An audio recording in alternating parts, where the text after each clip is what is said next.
क्या हुआ? भ्राता, मैंने जो ही तुम्हारा नाम लिया तो वो तुम्हें बुरा भला कहने लगे और मुझ पर टूट पड़े। ये मेरे नाक कान उन्होंने ही काट दिए हैं भ्राताश्री। मुझे अपना कोई दुख नहीं।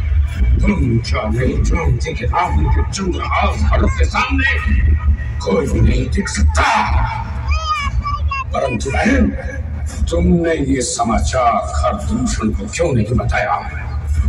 वो तो वही निकट ही थे। बताया था भ्राता, बताया था, और वे दोनों सेना लेकर वहां गए भी थे, परंतु देखते ही देखते वे सब मृत्यु को प्राप्त हो गए। ये क्या कह रही हो बहन? यदि ये सत्य है तो फिर निश्चय ही वे कोई साधारण मानव नहीं है। अभी तू अभी जाकर मारीच से मंत्रणा करता है।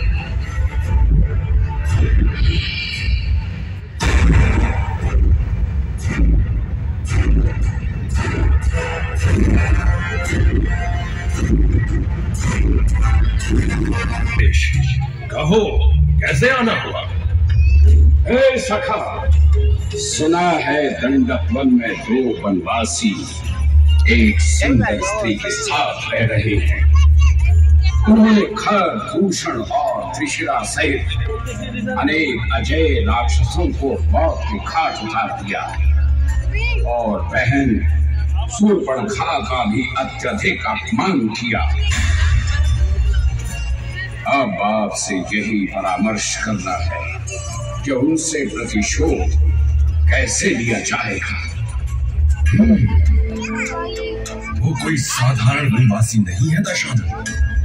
वो दशरथ के वही दोनों राजकुमार राम और लक्ष्मण हैं, जिन्होंने यज्ञ रक्षा के लिए ताड़का और सुबाहु को मारा था।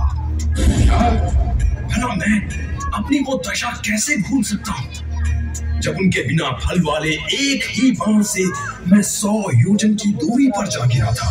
बस कर मारीच, उनकी शक्ति का बखान तो बहुत सुन चुका हूँ। अब उनके विनाश का उपाय करना है। अब यदि उन दोनों को मारने के लिए मैं लंका से भारी सेना को भेजता हूँ, उसमें रावण का उपहास होगा।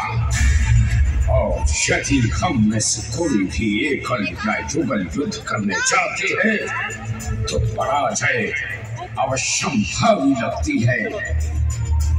ऐसी तो स्थिति में एक ही उपाय बचता है कि हमें छद्म युद्ध करना होगा। मैं आपका अभिप्राय नहीं समझा लंकेश। हे मारीच, तुम छद्म विद्या में पारंगत हो, अतः एक ऐसे कपट मृग का रूप धारण करो जो सोने जैसे शरीर में अमूल्य मणियों से जड़कर बना हुआ जान पड़ता हो। जब तुम उनके आश्रम के पास जाओगे तो निश्चय ही वे तुम्हारी ओर आकृष्ट होंगे और मैं छद्म वेश में जाकर उस अकेली स्त्री का अपहरण करूंगा। परंतु इस उपाय से तो मेरी मृत्यु लगभग निश्चित, और फिर मित्र हेतु जीवन देने का श्रेय भी तो मिलेगा।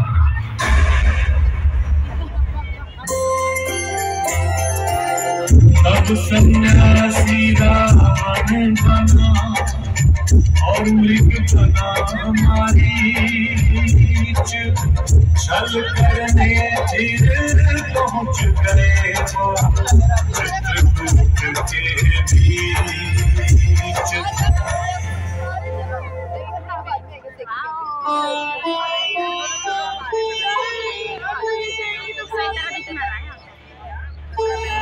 हे आर्यपुत्र, आर्यपुत्र, एक प्रश्न सदैव मेरे मन में रह कर उठता है कि धर्मात्मा दशरथ जैसे जिनके पति हो और भरत जैसे ज्ञान योगी जिनके पुत्र हो, वो माता कैकेयी इतनी निष्ठुर कैसे हो गई?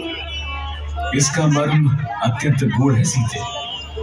यदि ऐसा नहीं होता तो पिताश्री की मृत्यु पुत्र वियोग में ना होती और यहाँ मेरे और लक्ष्मण के हाथों राक्षसों का वध ना होता। अरे पुत्री, वो देखो कंचन में ऐसा नृत्य जीवन में मैंने पहली बार देखा है। देखो देखो, वो भाग रहा है, उछल रहा है। हे प्रिय, लक्ष्मण से कहो ना, उसे पकड़े। परंतु हे प्रिय, तुम इसे ले आइए ना। ठीक है, मैं इसके पीछे जाता हूँ। हे अनुज लक्ष्मण। जी भ्राता। तुम मेरे पीछे सीता की रक्षा बल और विवेक से करना।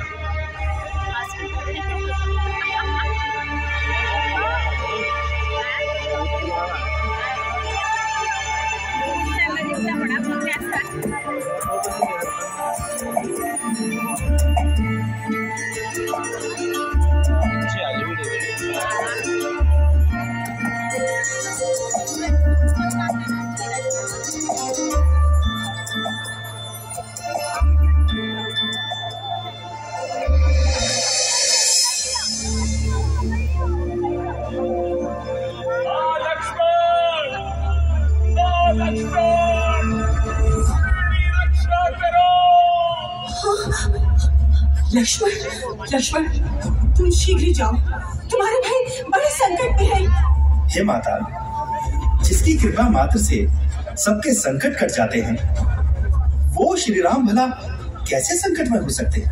हे लक्ष्मण, मैं स्वप्न में भी नहीं सोच सकती थी कि तुम इतने स्वार्थी होगे। उधर तुम्हारे भ्राता संकट में हैं और तुम मुझे उपदेश दे रहे हो। हे माता, इतने कठोर शब्द ना कहें। ये भ्राता का ही आदेश है कि मैं आपकी सेवा में रहूं। यदि तुम मुझे माता समझते हो तो फिर मेरी आज्ञा का पालन क्यों नहीं करते? ठीक है माते, मुझे आपका आदेश स्वीकार है, परंतु जब भैया राम आए तो उन्हें कह देना कि मैं निर्दोष हूँ। एक प्रार्थना और है माते, किसी भी अवस्था में इस रेखा को नहीं लांघना। योग शक्ति द्वारा खींची गई इस लक्ष्मण रेखा को यदि कोई पार करने का प्रयास करेगा तो वो वही भस्म हो जाएगा। हे पंचवटी, हे पर्णकुटी, हे तरुवरों, हे वंचन, मैं माता सीता की रक्षा का भार तुम पर छोड़कर जा रहा। प्रणाम माते, प्रणाम।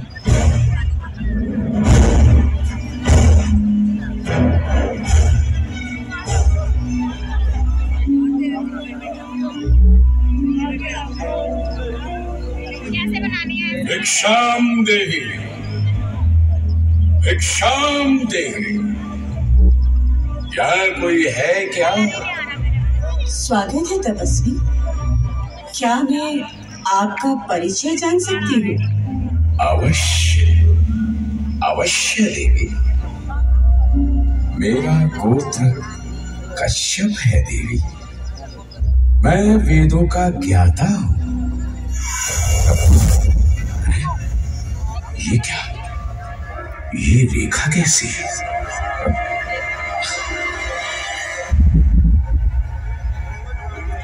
आप इस रेखा के अंदर नहीं आ सकते तपस्वी।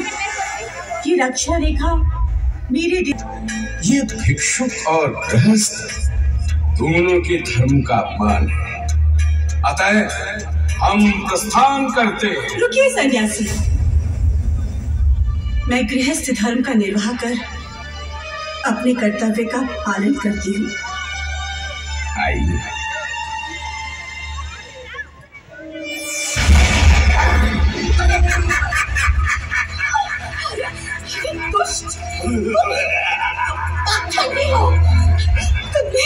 तुमने एक असहाय स्त्री के साथ धोखा किया है। छोड़ दो मुझे, हे छद्मवेशी। सीते मुझसे अपरिचित, इसलिए ऐसे कटु शब्द बोलती, जिसके भय से देव, दैत्य, मानव, असुर, नाग सब कांपते हैं। मैं वही विश्व विजयी रक्षेंद्र रावण हूँ। रावण! हे दुष्ट, तुम चोरों की भांति अकेली स्त्री के साथ बल प्रयोग कर रहे हो। राम और लक्ष्मण ने भी तो मेरी बहन शूर्पणखा के साथ ऐसा ही व्यवहार किया था जब वो अकेली उनके पास आई थी। क्या वो पाप नहीं था? रावण किसी से प्रतिशोध न ले, कैसे संभव है? अब तुम्हें मुझसे कोई नहीं बचा सकता। कोई नहीं।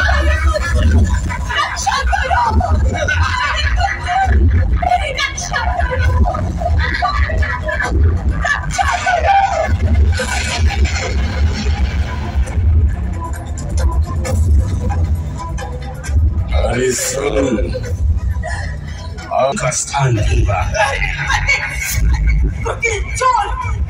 तेरा सर्वनाश होगा।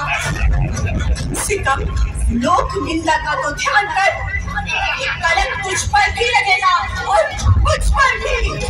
अरे सीता, मैं तुम्हारी अनुमति के बिना तुम्हें स्पर्श भी नहीं करूंगा। मैं तुम्हें 1 वर्ष तक अंतपुर में न रखकर समाज के समक्ष अशोक वाटिका में रखूंगा।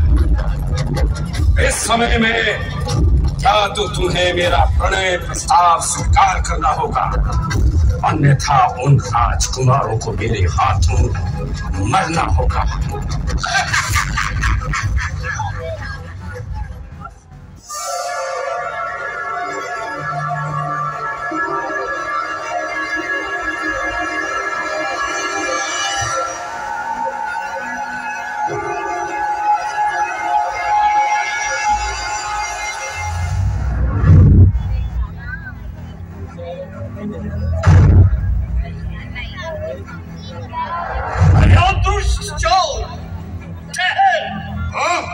राम की पत्नी सीता को इस तरह नहीं ले जा सकता। इस बात से तुझे क्या प्रयोजन? यदि तू प्राणों का मोह रखता है तो दूर हो जा मेरी दृष्टि से। अरे दुष्ट, मैं वृद्ध हूँ, इसलिए तू ऐसा कहता है, परंतु याद रख, तुझे रोकने की शक्ति मुझ में अभी भी है। इस समय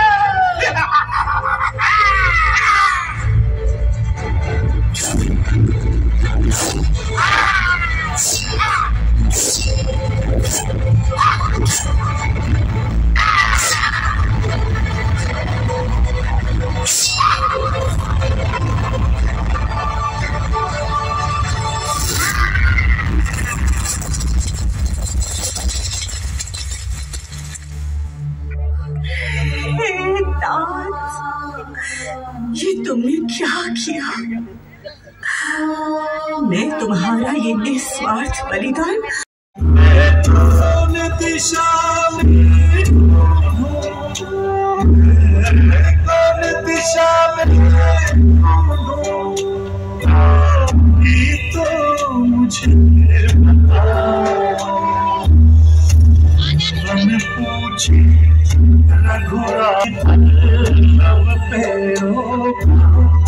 जनक दुलारी बता, मेरी जनक दुलारी बताओ,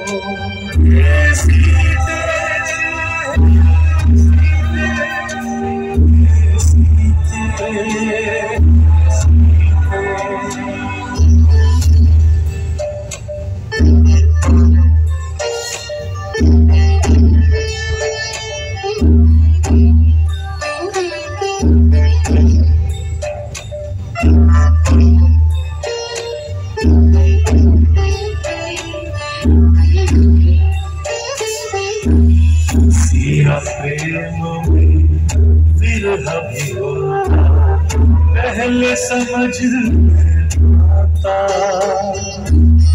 जो इसका आभास भी होता, मृग पीछे जाता।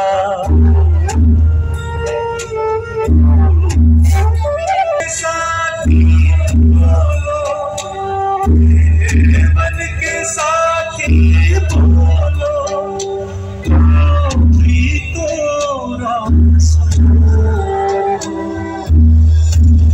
वन पूछे रघुराई प्राणेश्वरी सी हो, ये पक्षी लब पेड़ों जनक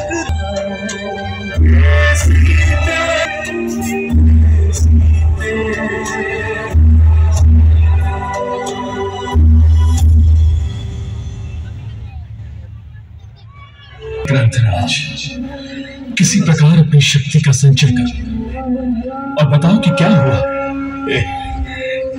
नाथ, राक्षस रावण ने एक बलिदान मैंने मात्र आपके दर्शनों के लिए ही प्राण रोक रखे थे।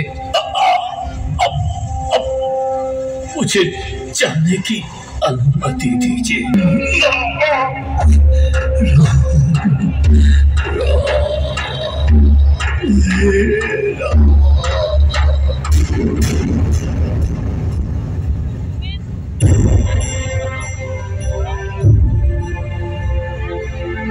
अपने हाथों से किया स्वयं अंतिम संस्कार, बोले भूलूंगा नहीं मैं इसका उपकार, करते हुए बखान पहुंचे शबरी के यहाँ, करुणानिधि भगवान,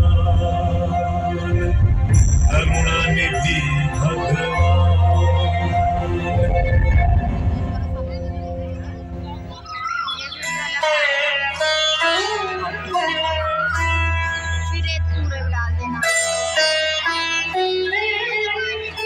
हे दीनदयाल, मतंग ऋषि के आश्रम में आपका स्वागत है।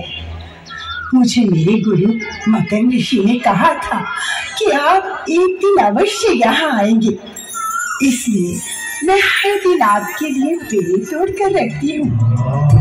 आपके यहाँ पेड़ों में सर्वोत्तम फल था, वहाँ से फल एकत्र करके आपके लिए रखे हैं प्रभु।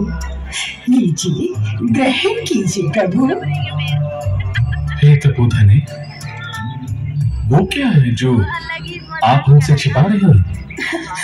कुछ नहीं प्रभु, ये वो छोटे बेर हैं जो मैंने उत्तम पेड़ों का चयन करने के लिए चखे थे। फिर इन्हें छिपा क्यों रही हो? ये तो और भी अधिक मीठे होंगे। परंतु ये छोटे हैं प्रभु। तो क्या हुआ? इनमें प्रेम और भक्ति का रस तो है। लाओ, लाओ, इन्हें मैं चाव से खाऊंगा। हाँ प्रभु, लीजिए।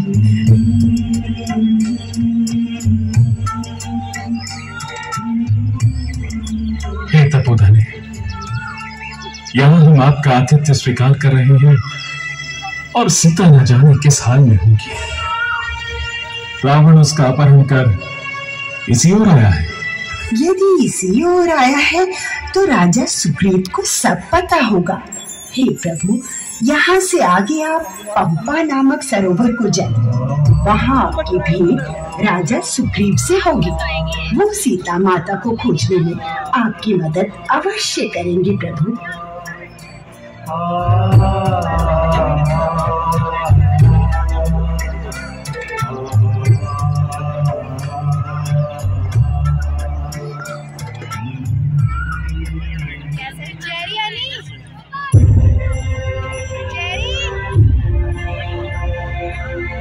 ऋष्यमुख पर्वत था, आज कष्ट नित सहता था।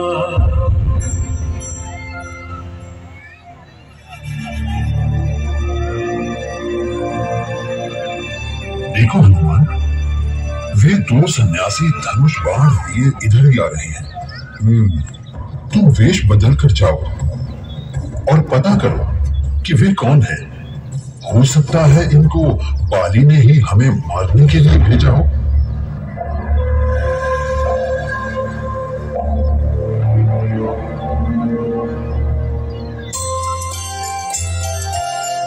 विप्र रूप धर कर वहां पहुंच गए हनुमान। था उचित इस काम को ब्राह्मण का परिधान।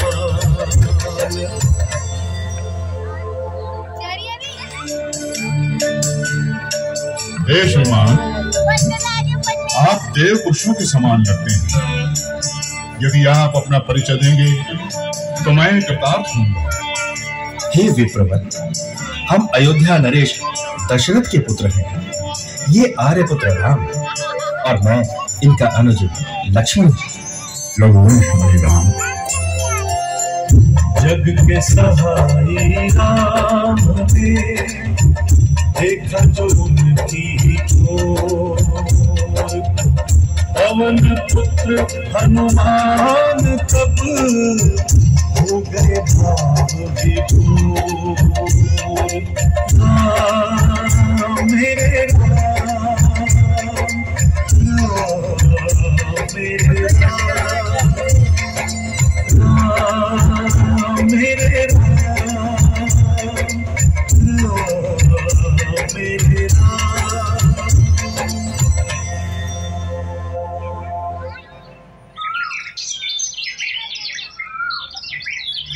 ये आर्य राम है और ये इनके अनुज श्री लखन। कहिए, मैं आपका क्या प्रिय कर सकता हूँ? हे वानरराज, यदि आप उचित समझें तो हमारा मित्रता का प्रस्ताव स्वीकार करें। यदि हम सच्चे मित्र हो जाते हैं तो एक दूसरे का सहयोग कर सकते हैं। मैं अग्नि को साक्षी मानकर आपकी मित्रता को स्वीकार करता हूँ। आज से हम एक हैं। मेरा आपका सुख दुख भी एक है। अब तुम मुझ पर विश्वास करो और सारी चिंता मुझ पर छोड़ दो। सुग्रीव, अब तुम मुझे दुरात्मा बाली के विषय में बताओ। एक बार हम दोनों भाई किसी मायावी दैत्य को मारने के लिए कंदरा में गए। मुझे बाहर प्रतीक्षा करने के लिए कहकर बाली कंदरा के अंदर प्रवेश कर गया। मैं लंबे समय तक बाली की प्रतीक्षा करता रहा, परंतु जब वो नहीं आया तो मुझे शंका हुई कि दैत्य के हाथों बाली की मृत्यु हो गई। अतः मैंने किष्किंधा आकर राजकार्य संभाल लिया। कुछ मास के बाद बाली वहां आया और मुझे विश्वासघाती समझकर मारने पर उतर आया। मेरी पत्नी रूमा को अपने अधिकार में ले लिया। तब से मैं छिपकर यही रह रहा हूँ। अब तुम निश्चिंत रहो मित्र सुग्रीव। परंतु हे रघुवीर, उसे ऐसा वरदान प्राप्त है कि वो जिससे भी युद्ध करेगा उसका आधा बल बाली के शरीर में आ जाएगा। हे सुग्रीव, आप चिंतित ना हो, आप विश्वास करें। श्री राम जी में बाली से कई गुना अधिक बल है। आपकी कृपा से मेरा मन शांत हो गया है। आज से मैं हनुमान व अन्य सेवकों सहित आपकी शरण में आता हूँ। प्रभु, देखिए प्रभु, ये वस्त्र आभूषण देखिए, कहीं ये माता सीता के तो नहीं है? देखो लक्ष्मण, ये नूपुर क्या सीता के ही है? हाँ भैया, ये माता के ही है। हे सुग्रीव, सर्वप्रथम तो मैं मित्र धर्म का निर्वाह करता हूं। मैं बाली का वध करके तुम्हारा सब सुख वैभव तुम्हें लौटा दूंगा। चलो अब किष्किंधा चलो और बाली को युद्ध के लिए ललकारो।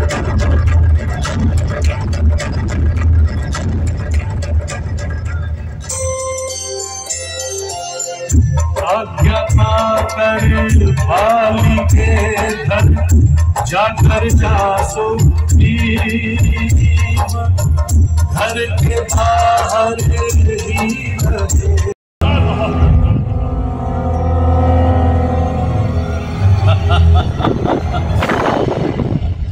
आओ वानरवीर सुग्रीव, पहले का पीटना भूल गए हो जो फिर मुझे ललकार रहे हो? तो तुम क्या समझते हो कि तुम सुख शांति से किष्किंधा पर राज करते रहोगे? आओ फिर आज मैं तुम्हारी इच्छा पूरी कर देता हूं।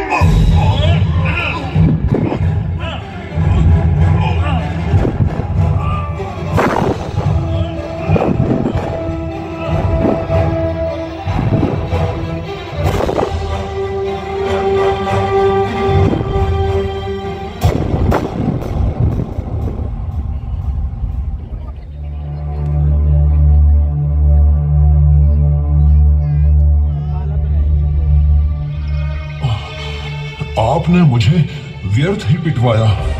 मैंने आपसे पहले ही कहा था कि बाली मेरा भाई नहीं, अब तो मेरा काल है। सुग्रीव, एक भूल हो गई मित्र। तुम दोनों एक जैसे ही दिख रहे थे। तुम्हारा कोई ऐसा चिन्ह नहीं था जिससे मैं पहचान पाता।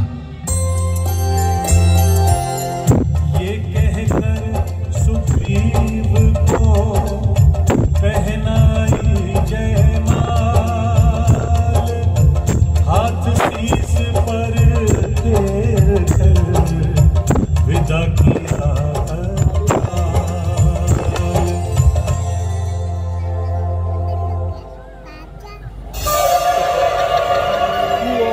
हे बाली, आज मैं अंतिम बार तुझे ललकार रहा हूं। आज निर्णय होकर रहेगा, हम दोनों में से एक ही जीवित रहेगा।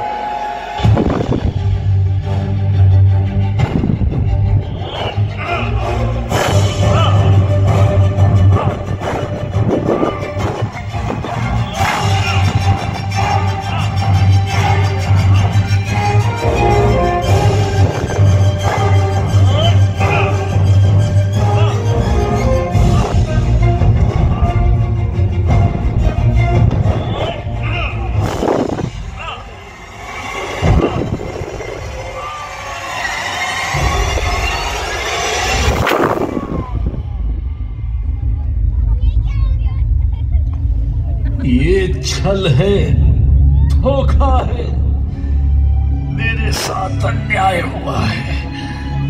किसी को छिप कर मारना किसी योद्धा का धर्म नहीं है। हे बाली, मुझे विदित आ जाएगा। तुम्हें प्रत्यक्ष रूप से मारना असंभव था और फिर इससे तुम्हारा वरदान भी नष्ट हो जाता। इसी कारण मुझे तुम पर छिपकर वार करना पड़ा। हे बाली, तुम तो स्वयं को भाग्यवान समझो कि तुम्हारी मृत्यु श्री राम के बाण से हो रही है, जो इस पृथ्वी पर साक्षात अवतार हैं। अरे धूर्त, इसे कौन अवतार कहेगा? इसने मुझे व्याध की तरह छिपकर मारा है। मैंने इसका क्या दोष किया था जिसके कारण इसने मुझे मारा? कारण तो अनेकों हैं महाराज बाली। क्या तुम नहीं जानते कि कन्या, बहन, पुत्र या छोटे भाई की पत्नी पर कुदृष्टि रखना मर्यादा की विपरीत है। तुम निर्बुद्धि पशु के समान हो बाली, और पशु का आखेट छिपकर ही किया जाता है। हे श्री राम, सुनिए, अब मेरा अभिमान चूर हो चुका है। मुझे अनुभव हो रहा है कि कदापि मेरी मृत्यु इससे उत्तम नहीं हो सकती थी। अब अंत समय एक प्रार्थना है, आप अंगद और तारा को अभयदान देकर मेरे भ्राता सुग्रीव से कहें, मेरे बाद इन्हें मेरी कमी कभी अनुभव ना हो। हे वानर राज, आपके अंतिम समय में मैं वचन देता हूं कि सुग्रीव आपकी आज्ञा का पालन करेगा।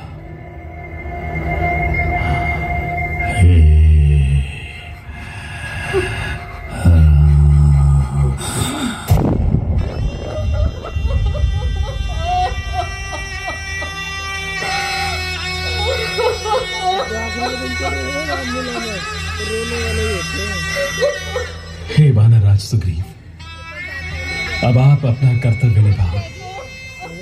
अपने बड़े भ्राता बाली का पूरी श्रद्धा से अंतिम संस्कार कर किष्किंधा का राज संभालो, और बाली को दिए हुए मेरे वचन की लाज रखो। सियापति रामचंद्र की, सौमित्र लक्ष्मण की,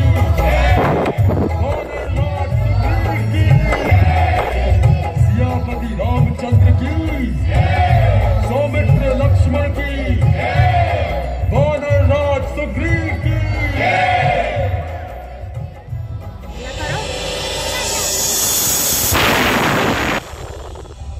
इस जग की रीति यही है कि सभी स्वार्थ के लिए ही प्रीति रखते हैं। सुग्रीव भी राज सुख और स्त्री सुख को पाकर श्री राम के कार्य को भूल गए। कुछ दिन पश्चात लक्ष्मण सुग्रीव के पास गए और उसे उसका कर्तव्य याद दिलाया। इस पर सुग्रीव ने पूरी वानर सेना के साथ श्री राम के पास जाकर क्षमा याचना की। तो क्या फिर श्री राम ने उन्हें क्षमा कर दिया? यही तो श्री राम की विशेषता थी कि यदि शत्रु ने उनकी शरण में आकर क्षमा मांग ली तो उन्होंने तुरंत क्षमा कर दिया। तत्पश्चात जटायु के बड़े भाई संपाति से उनकी भेंट हुई और संपाति ने अपनी दिव्य दृष्टि से देखकर बता दिया कि सीता को रावण ने अशोक वाटिका के अंदर बंदी बनाकर रखा।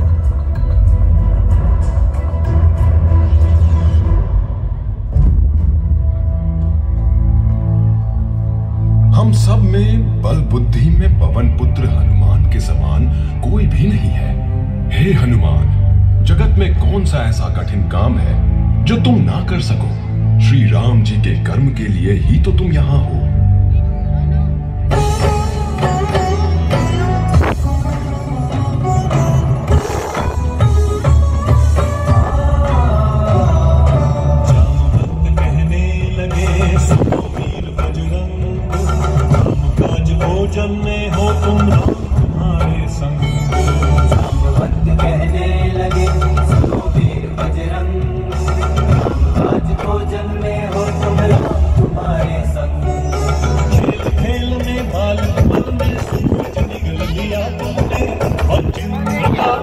दैव उनके साथ रहेंगे। प्रणाम माते। जय श्री राम।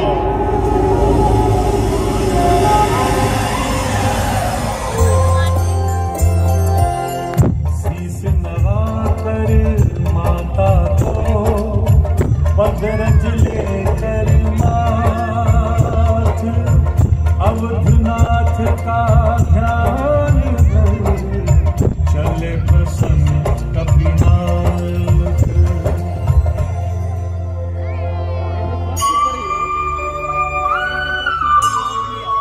हे सौम्य, किसी विधि से भी मैं तुम्हारा ऋण नहीं उतार पाऊंगा।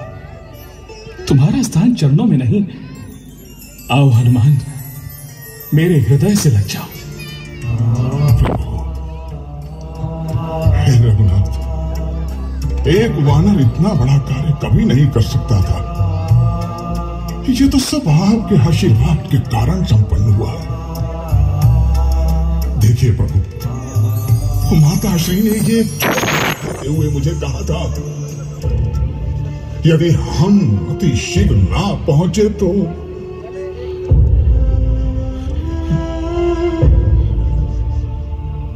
हे मित्रों, इस मणि को देखकर मैं शोक सागर में डूबा जा रहा हूं।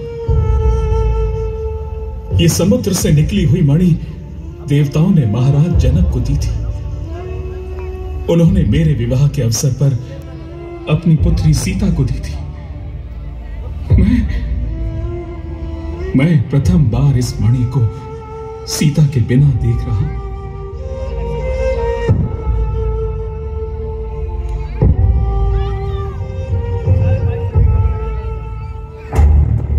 जब सीता जी का पता चल गया है और शत्रु का स्थान पता चल गया है, तो अब विलंब का क्या काम? हमारे योद्धा अजय हैं। अब आप शोक त्याग दीजिए, विजय निश्चित ही हमारी हो। हे मेरे प्रियजनों, योद्धाओं, अब हमारे पास युद्ध के अतिरिक्त कोई विकल्प शेष नहीं रह गया। सत्य, मर्यादा और न्याय हेतु हमें यह धर्म युद्ध करना ही होगा। श्री रामचंद्र की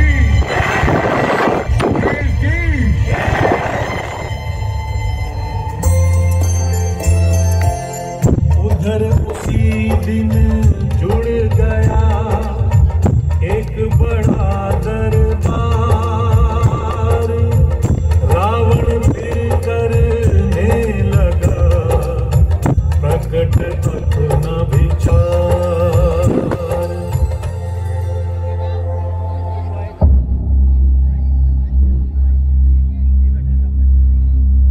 हे सभासदों, सेनापतियों, युद्ध की संभावनाएं बढ़ती जा रही हैं। अतः हमें युद्ध के लिए तत्पर हो जाना चाहिए।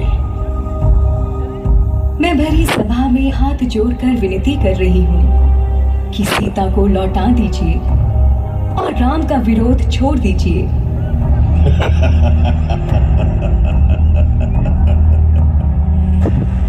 विश्व विजेता त्रिलोकपति रावण दैत्य, दानव, मानव, नाग, यक्ष सभी भय खाते हैं। उसका तिरस्कार स्वयं उसकी पत्नी कर रही है। जाओ और गृहस्थ कार्य को संभालो मंदोदरी, बाकी सब मुझ पर छोड़ दो। जाओ।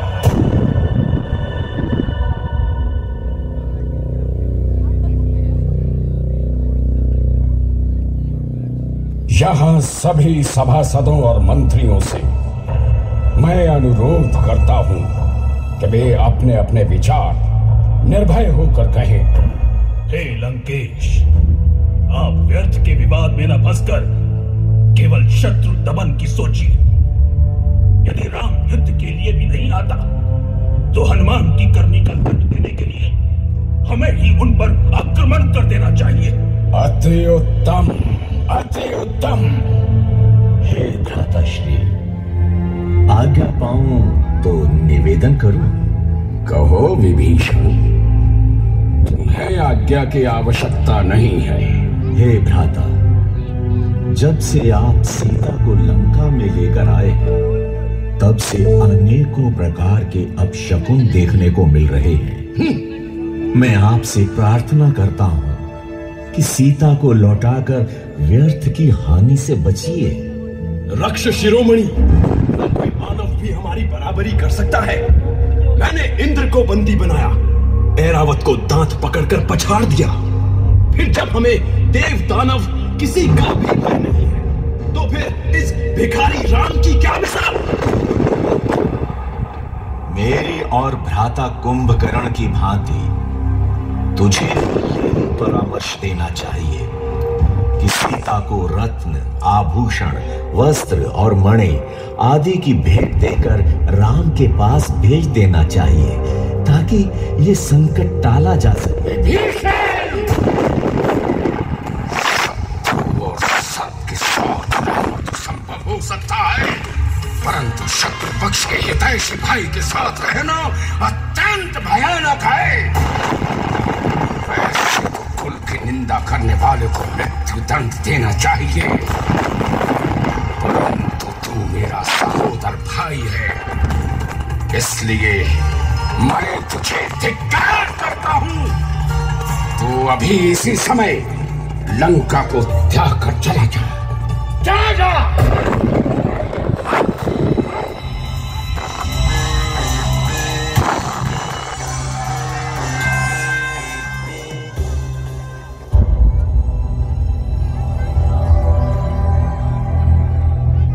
अब जो प्रकरण मैं आपको बताने जा रहा हूं उसे अवश्य ही अपने जीवन में उतारने का प्रयास करना मत।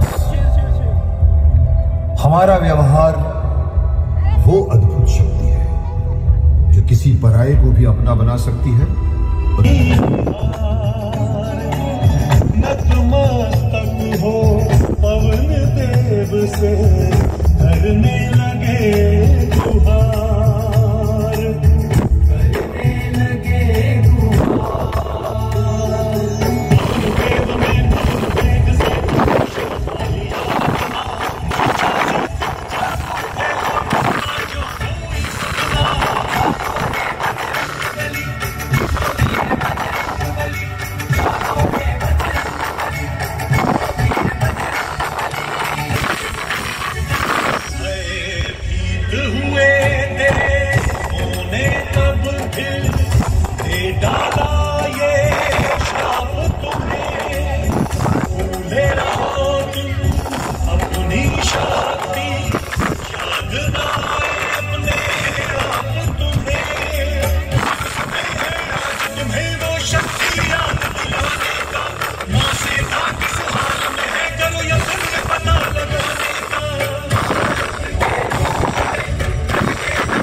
आदरणीय जामवंत, मुझे केवल आदेश की प्रतीक्षा है।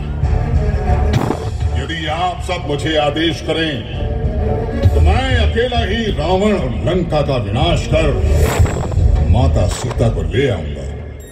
हे बजरंगबली, मुझे पूर्ण विश्वास है कि ये सब करने में तुम सक्षम हो, किंतु ये मेरी मर्यादा के विपरीत है। अभी तो तुम केवल इतना उपकार करो कि सीता के विषय में पता करो और उचित हो तो रावण को अपनी शक्ति का परिचय दे आओ। परंतु मैं माता सीता को अपना परिचय किस प्रकार दूंगा स्वामी? इसका भी उपाय है हनुमान। ये मुद्रिका हमारे विवाह शगुन की है, इसे लेकर जाओगे तो सीता अवश्य ही तुम्हारा विश्वास करेगी। जो आज्ञा प्रभु। सियापति रामचंद्र की, सियापति रामचंद्र की, सियापति रामचंद्र की। सच्चे शंकर अवतारी थे, सच्चे श्री जगदम्बा के प्यारे थे। पवन पुत्र थे, पवन वेग से श्रीलंका में जा पहुंचे। बैठी थी सीता माता जहां, उस अशोक वृक्ष पर आ पहुंचे।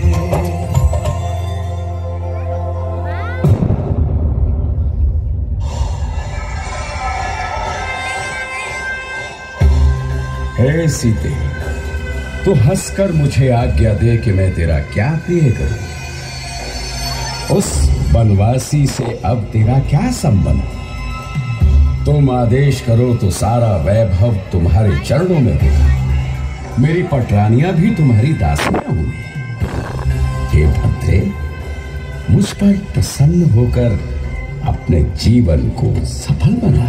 हे राक्षस, तू स्वामी राम के सामने ऐसा है जैसे सूर्य के सामने जुगनू।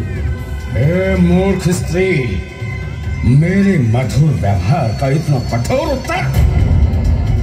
मैंने तुझे जो अवधि धर्म मर्यादा से दी थी, उसकी समाप्त होते ही मैं तेरी एक नहीं सुनूंगा। हाँ, एक नहीं सुनूंगा।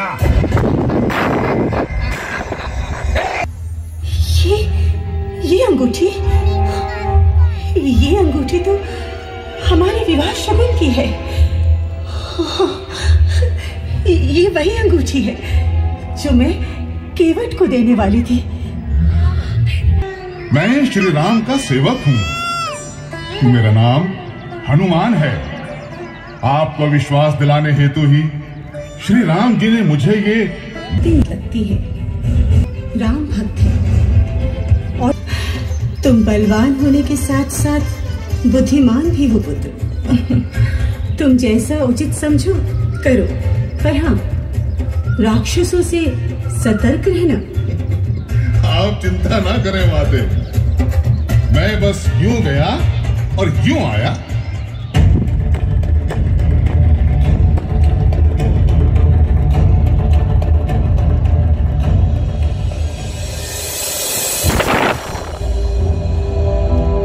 माता सीता से आज्ञा पाकर हनुमान रावण की सुंदर अशोक वाटिका में पहुंचे और वहां के मीठे फल खाते खाते पूरी अशोक वाटिका को तहस नहस कर दिया। हाँ, अंततः थे तो वानर ही, अपना स्वभाव कैसे त्याग सकते थे? नहीं वत्स, ये सब हनुमान ने अपने वानर स्वभाव के कारण नहीं किया, अपितु अपने कौतुक हनुमान जी के बल के समक्ष सभी क्षीण हो गए। यहां तक कि रावण के पुत्र अक्षय कुमार की भी मृत्यु हो गई। ये देखकर क्रोधवश रावण का पुत्र मेघनाद स्वयं हनुमान को बंदी बनाने अशोक वाटिका जा पहुंचा।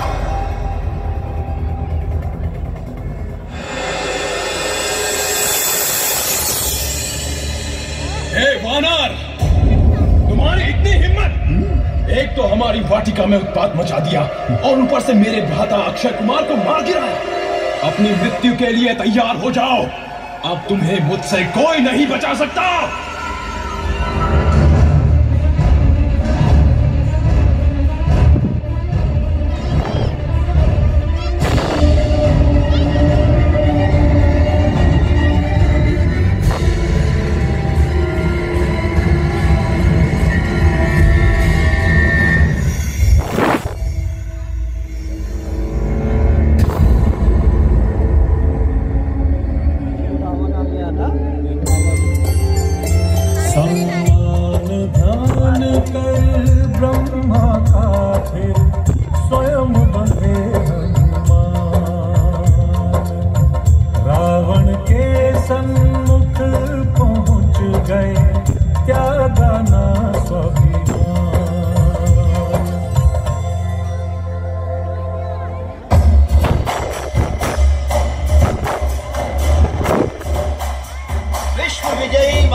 तुम्हें मृत्यु का किंचित मात्र भी भय नहीं? जो इतना दुस्साहस किया है तुमने। जिसे प्रभु श्री राम का आशीर्वाद प्राप्त हो, उसे भय कैसा लंकेश? यदि तुम उस वनवासी राम की ओर से आए थे, तो फिर यूं उत्पात मचाने की क्या आवश्यकता थी? और अक्षय कुमार का वध किसने किया? हे रावण, तुम्हारे पुत्र अक्षय कुमार का वध मैंने आत्मरक्षा हेतु किया है। मैं हाथ जोड़कर तुमसे विनती करता हूं कि तुम अभिमान त्याग कर श्री राम से क्षमा याचना कर लो और माता जानकी को ससम्मान लौटा दो।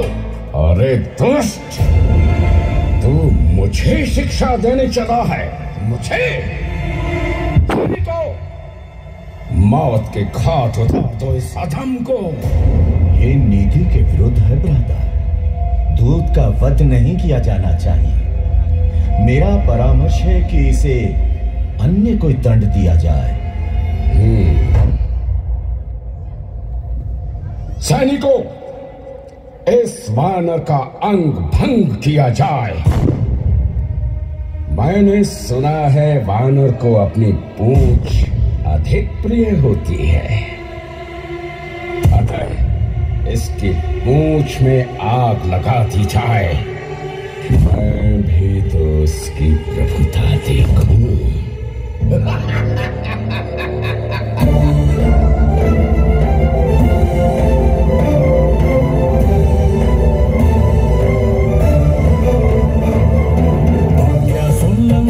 की बोले वीर हनुमान, यही पूछ तुझ दुष्टता हर लेगी अभिमान।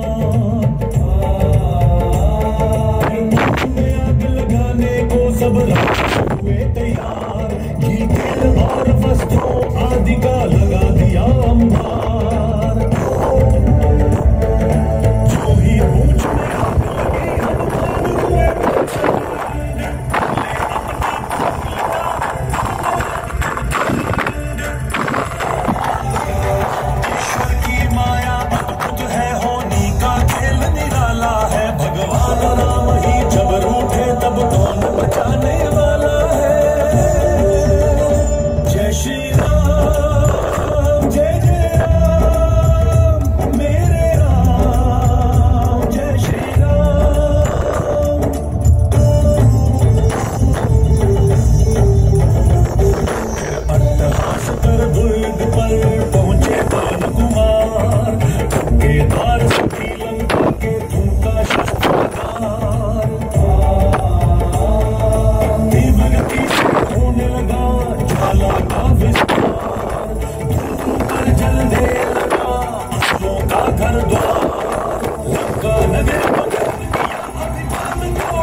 माते, अब आप अपना कोई चिन्ह मुझे दे दीजिए, जिसे देखकर श्री राम ये समझ लें कि आप सकुशल हैं और मुझे आपके दर्शन हुए हैं।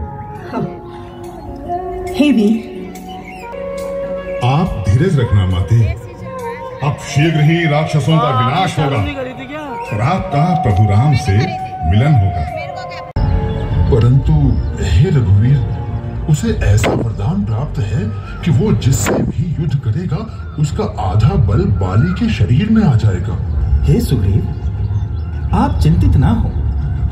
आप विश्वास करें, श्री राम जी में बाली से कई गुना अधिक बल है।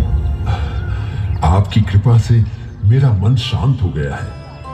आज से मैं हनुमान व अन्य सेवकों सहित आपकी शरण में आता हूं। प्रभु, प्रभु, देखिए प्रभु, ये वस्त्र आभूषण देखिए, कहीं ये माता सीता के तो नहीं है?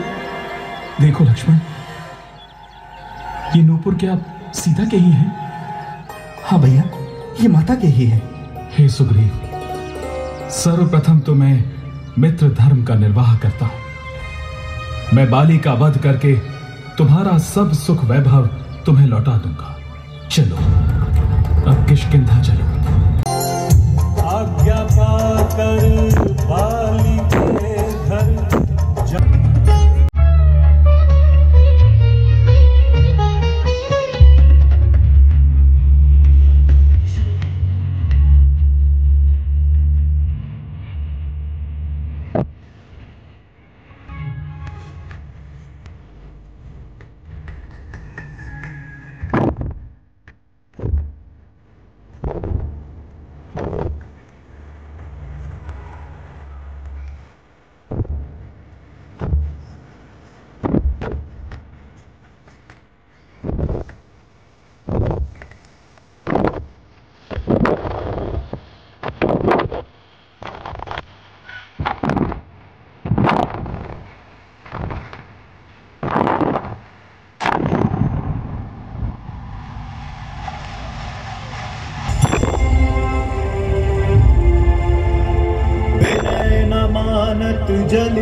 प्रभु, यद्यपि आप क्षण भर में मेरा शोषण कर सकते हैं, फिर भी मेरी प्रार्थना है कि कोई ऐसा उपाय कीजिए जिससे आपका काम भी हो जाए और मेरा गौरव भी न मिटे।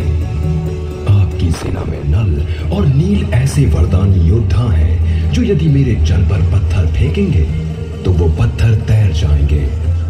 अतः हे राघव, इस अग्नि बाण को तो उत्तर दिशा में छोड़ दीजिए और यथाशीघ्र प्राप्त होगी।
मैं आपकी भावना और विचार को सम्मान देता हूं, परंतु फिर भी हमें अंतिम प्रयास अवश्य करना चाहिए। यदि शत्रु सुलह कर ले तो इससे उत्तम कुछ भी नहीं। हे स्वामी, फिर तो अपना दूत बनाकर हनुमान को भेजा जा सकता है।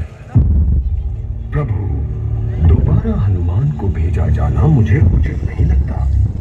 रावण समझेगा कि राम सेना में कोई और बलवान है ही नहीं। मेरी मानिए तो अब की बार युवराज अंगद को भेज दीजिए।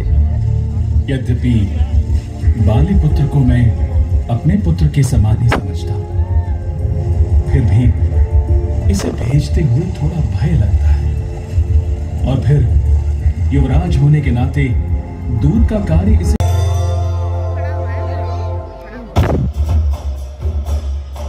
महाराजा धीराज लंकापति रावण की जय हो। रामदूत बाली पुत्र अंगद आपके समक्ष उपस्थित होना चाहते हैं। आने दो उसे।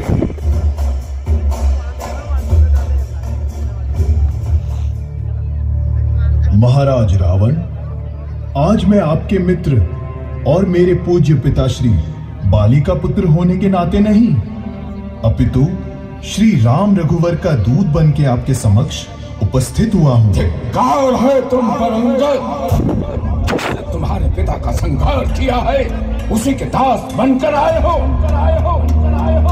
तुम मेरे मित्र के पुत्र हो, इसलिए राम का दासत्व छोड़कर लंका के सेनापति का पदभार संभाल लो। हे लंकेश, मैं तो तुमसे भी प्रार्थना करूंगा कि अहंकार और बैर भाव छोड़कर अपने भ्राता विभीषण की भांति श्री राम की शरण में चले जाओ। वे अवश्य ही तुम्हें क्षमा कर देंगे। ए मूर्ख बालक, तुम संभवतः भूल रहे हो कि किससे बात कर रहे हो। मैंने समस्त देवताओं सहित पूरे विश्व पर विजय प्राप्त। तो श्री राम के चरण में पड़। हे दुष्ट, असभ्य तुच्छ बानर, अब तू यहाँ से चला जा, अन्यथा मुझ पर राजसभा में किसी दूत का वध करने का कलंक लग जाएगा। अरे मूर्ख, छल कपट छोड़कर श्री राम जी के चरणों का दास बन जा, नहीं तो ब्रह्मा विष्णु महेश तुझे कोई नहीं बचा पाएगा।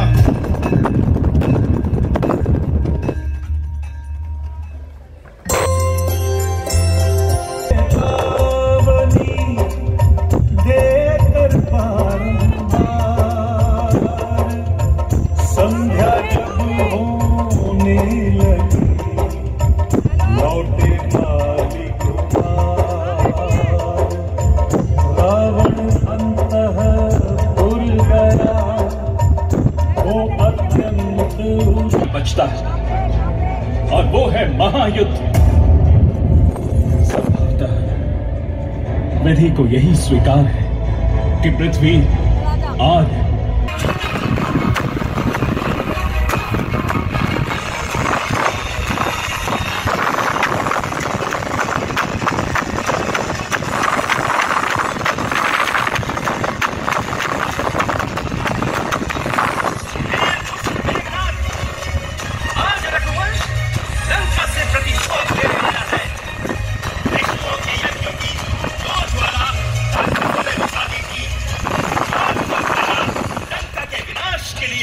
प्रज्वलित होगी।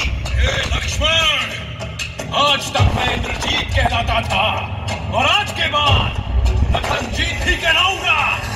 ये देखो मेरे हाथों में ब्रह्म शक्ति है। इसके वार से किसी का भी जीवित बच पाना असंभव है। लो, संभाल सको तो संभालो।